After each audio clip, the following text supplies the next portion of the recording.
Anda tanya, saya jawab Volt 2. Kalau main tak macam Ahmad Hassan, layak ke nak beli? Okey, duit kita kan? Apa yang tak layak ni? Kalau tak beli, macam mana saya nak untung? Bang, kalau selalu tukar grommet, harga dia berapa? Okey, kalau semua grommet rosak, kita charge RM12 je.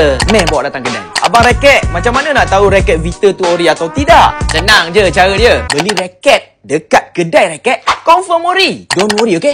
Percaya dekat saya. Apa model Zijia waktu champion All England dulu bang? Lama cari. Masa Zijia champion All England tahun 2021 dulu, dia pakai raket Victor Thruster Ryuga. Sebab tu jualan dulu meletup. Pre-stretch 10% tu apa bang? Okey, dengar baik-baik. Proses ni dia proses melambatkan tali tu kendor ataupun lambat turun. Kalau tali tak buat pre-stretch, tension tali akan cepat turun ataupun kendor. Makin besar persen pre-stretch, makin lambatlah tali tu kendor. Try lah 10% dulu. Kalau raket head heavy, smash jadi padu. Yes, betul bang. Semakin berat di bahagian kepala, semakin padulah pukulan kita. Inilah dipanggil momentum. Kalau bahasa Melayunya, daya. Okay guys, ada soalan lagi? Komen dekat bawah.